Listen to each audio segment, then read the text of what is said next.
Hello, members of Our Savior's Lutheran Church. I'm Rob James. I'm blessed to serve as your senior pastor. I wanted to come to you today with an update on COVID-19, what we're hearing in the news, and where we stand right now as a church.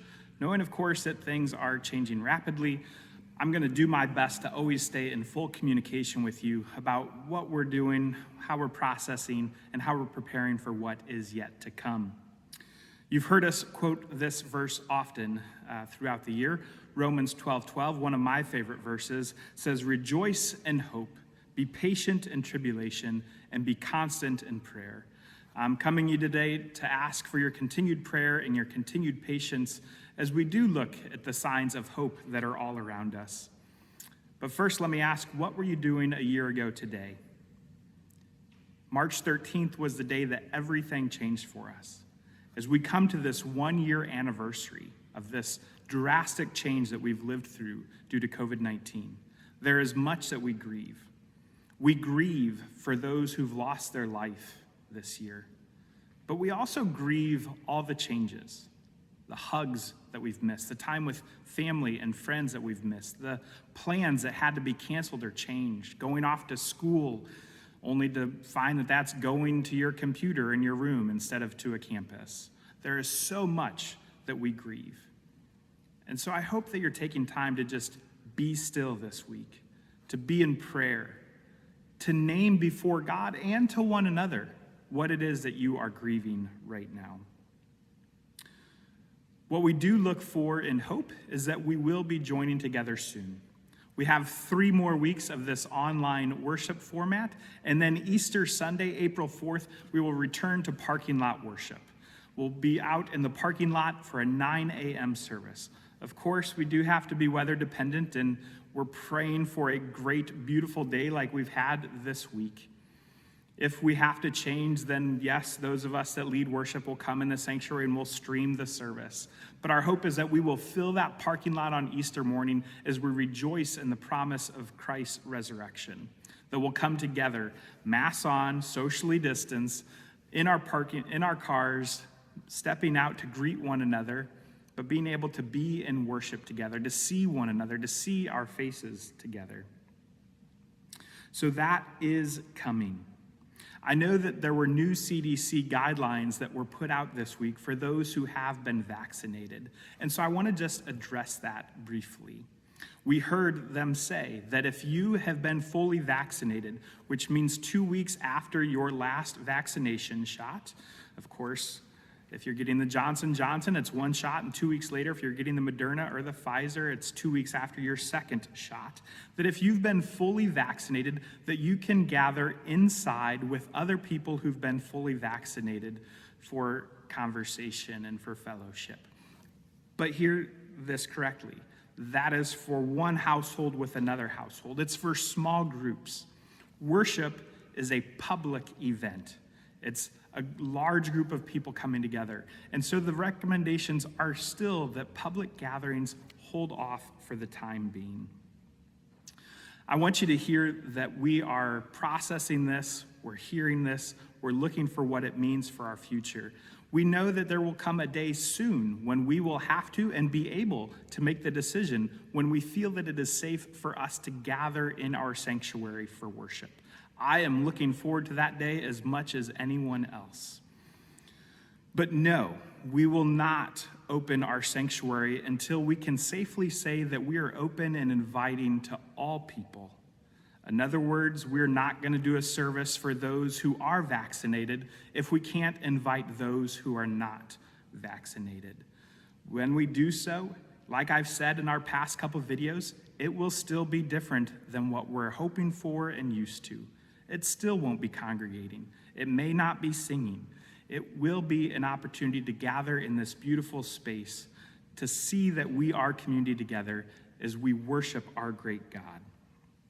What I do encourage you is if you are vaccinated and you know friends from OSLC or not that are vaccinated, you could, in these next 3 weeks, invite them over to your house.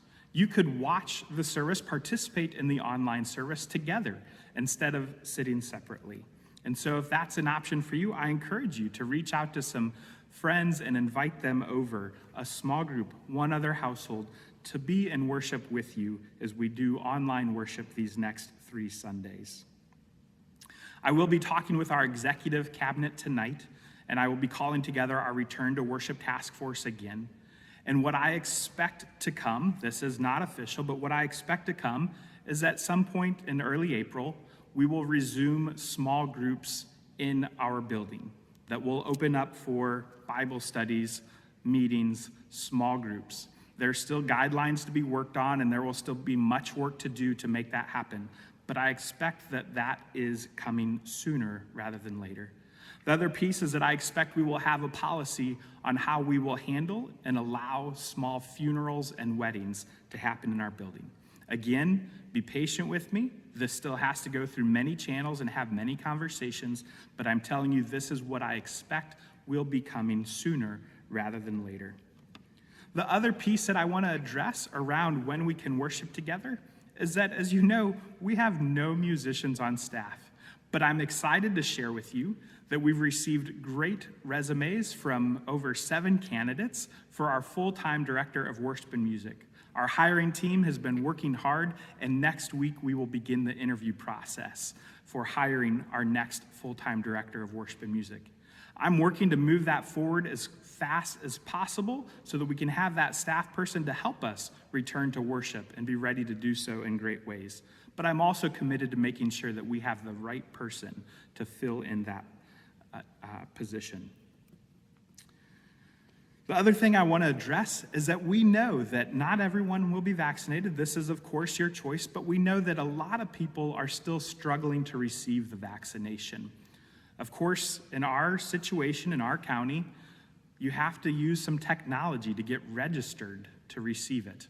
And some people that fall into the age category and are eligible are still struggling.